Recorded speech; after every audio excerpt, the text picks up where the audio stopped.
Oke, kita lanjutkan. Sekarang kita akan bahas tipe data boolean. Jadi di sini gue mau hapus dulu.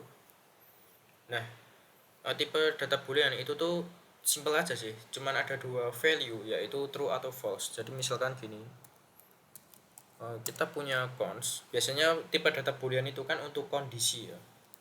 Jadi misalkan ini kondisi benar sama dengan true. True itu untuk nilai ketika benar. Terus cons kondisi salah sama dengan false. Oke, coba kita munculin ke konsol dulu kondisi benar, terus di sini kondisi salah.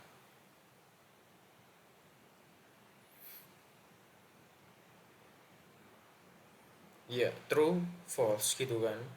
Terus kalau misalkan ini kita tap off,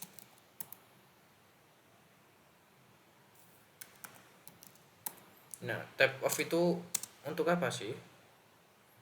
Tap off itu untuk mengecek tipe data ya.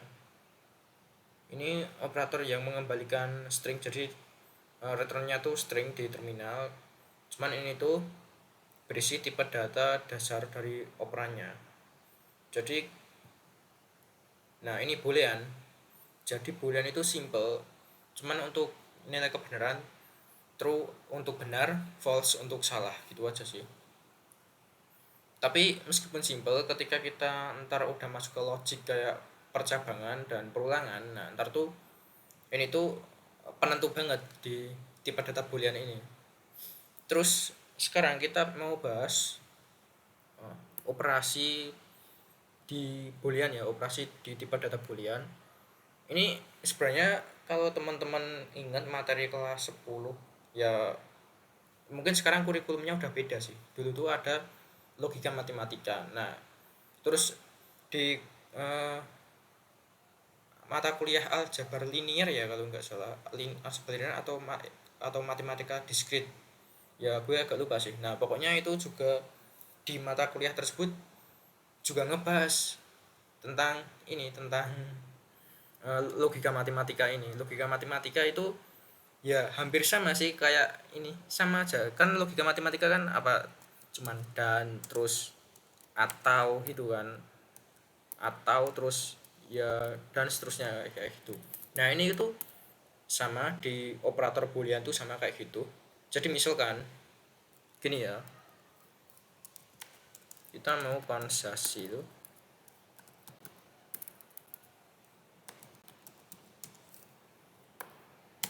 Nah ini ya, misalkan atau konstan deh, biar biar biar tahu konstan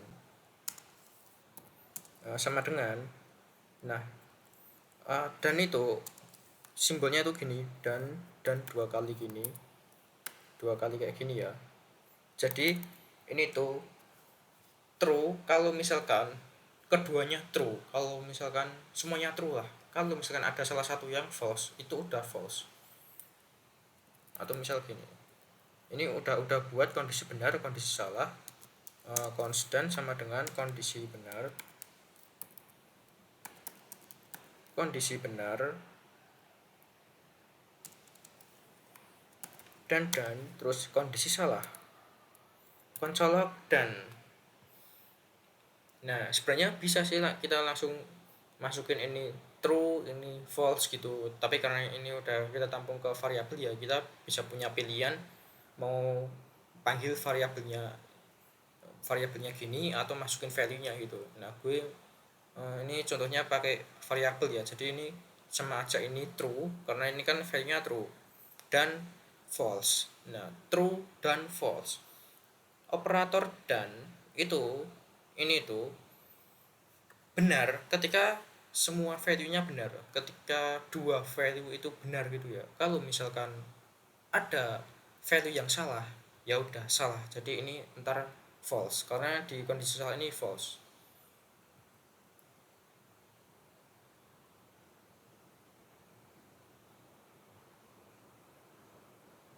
kondisi salah.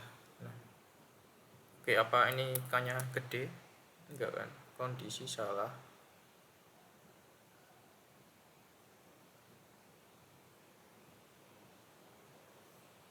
Padahal udah bener loh. Coba kita run. Nah, false ya kan, false, karena ini true, ini false. Oke, sekarang kita coba atau atau sama dengan kondisi benar. Nah, simbol atau tuh kayak gini. Atau itu ketika dua-duanya uh, benar, itu benar, salah satu benar, benar, tapi kalau misalkan ada yang salah, ya udah salah gitu. Oh, ini belum kita panggil.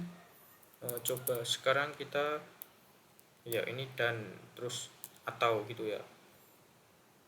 Ntar di sini ini false ya, tapi di sini true karena kan ini ada yang benar. Yang di sini kondisi benar ini true, true or false, true. Iya kan, true. Jadi gini deh, gue kasih komentar. Operator N disimbolkan dengan NN, terus true jika keduanya benar, jika keduanya true.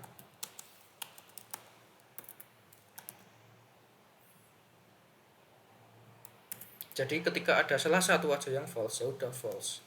Terus di sini operator OR disimbolkan kayak gini, true jika salah satunya true. Oke, atau biar kebayang, ini gue hapus saja, terus ini gue komen. Terus kita coba fokus ke sini dulu.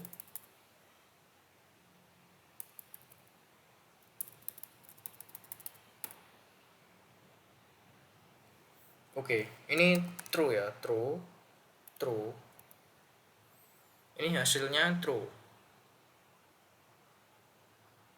true kan. Kalau misal di sini salah satu aja false, ini hasilnya apa? False.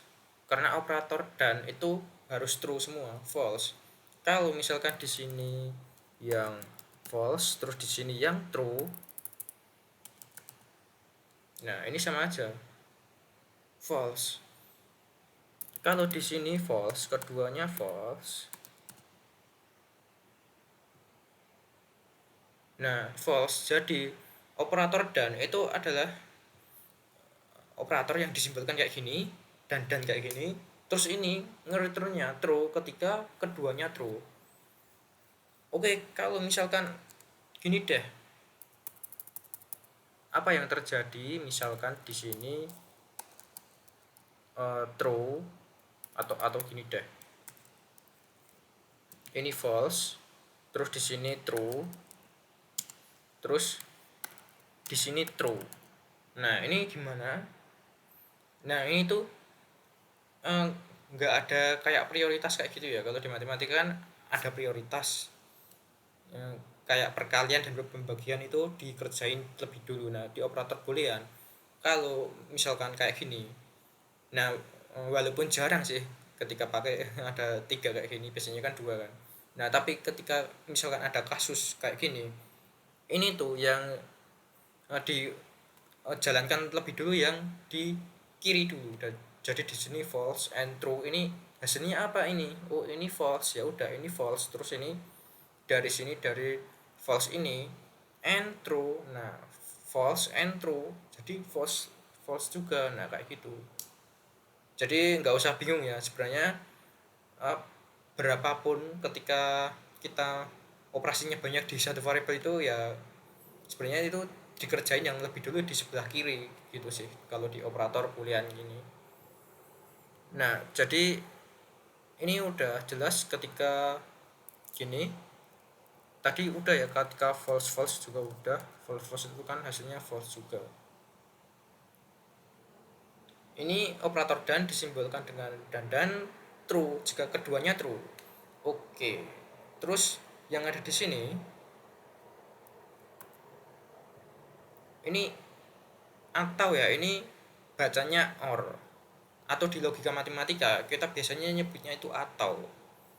Nah, jadi ini tuh true jika salah satu aja true, apalagi keduanya true. Jadi misalkan gini, ini true, ini true, terus di sini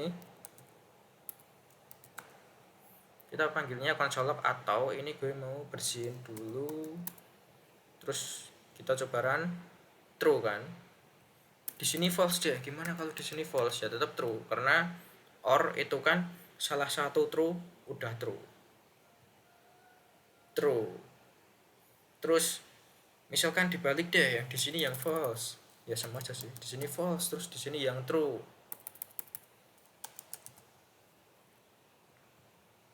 True juga. Jadi salah satu true, true, keduanya true juga true. Tapi kalau keduanya false, false.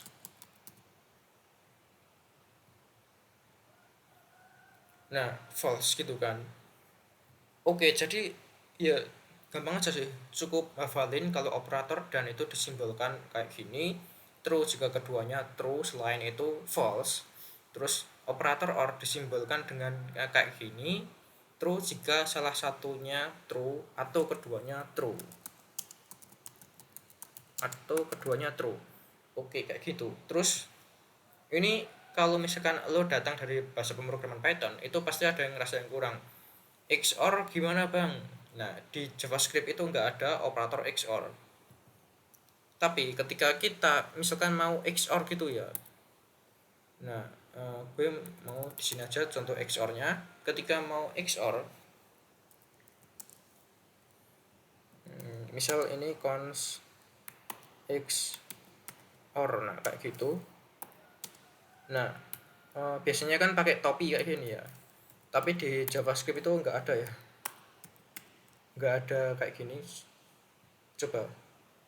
Nah, ada sih sekarang. Oh, ini versi baru. Kalau misalkan di versi yang lama itu nggak ada. Ini simbolnya satu. Kenapa satu? Karena kan satu itu diibaratkan true. Kalau misalkan coba ini false, false, false gitu ya. Atau ya gini, false, false. Ntar nol, nol, iya kan? Terus kalau misalkan true, true, ini juga nol.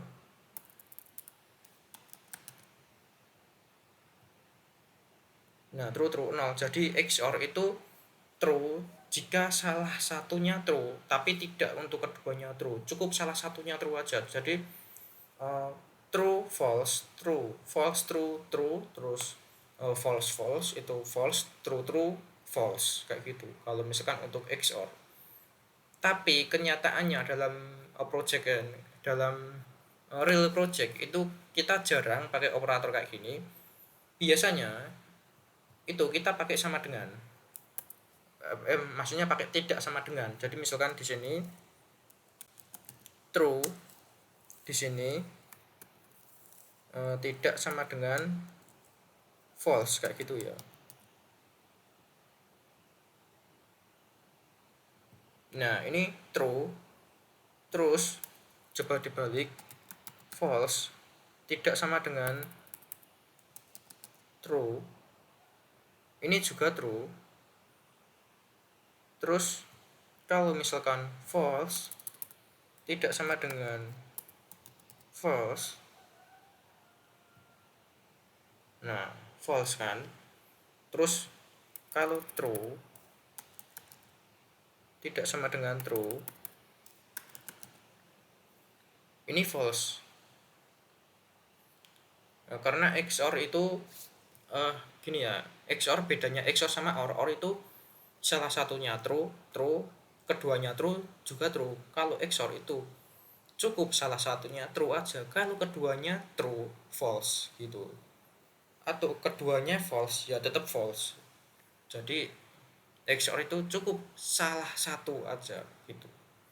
Nah, cuman sekarang di JavaScript udah ada yang kayak tadi ya, yang gini, cons x or baru. Tadi kan pakai simbol topi ya. Topi di keyboard itu di mana sih? Bentar deh. Topi. Nah, ini di 6 ini ya. Nah, kayak gini. Nah, sekarang emang udah ada kayak gini. Cuman kalau misalkan dalam sehari-hari dalam proyekan dan sebagainya, kebanyakan orang itu tuh nggak pakai simbol topi kayak gini, karena ini kan returnnya kan number ya. Jadi ketika true returnnya kan satu, ketika false returnnya kan 0 gitu. Nah, biasanya kita tuh maunya tuh ya returnnya juga boolean juga, true atau false untuk kepastian. Nah, biasanya kita pakai ini perbandingan kayak gini ya, meskipun ini sama aja, ini ngambil dari perbandingan di number sih. Nah, selanjutnya kita akan bahas tipe data number. Jadi untuk sekarang gue nggak paksa lo buat hafal XOR kayak gini ya. Nah, seminimal mungkin lo bisa tahu dan atau ini and dan or. Ya seminimal udah tahu gini lah. Kalau misalkan dan true, jika keduanya true, harus dua-duanya true ya. Kalau salah satu aja true atau keduanya malah false, itu false. Terus ini or, ini salah satu true terus keduanya true juga true, kayak gitu sih. Nah, oke.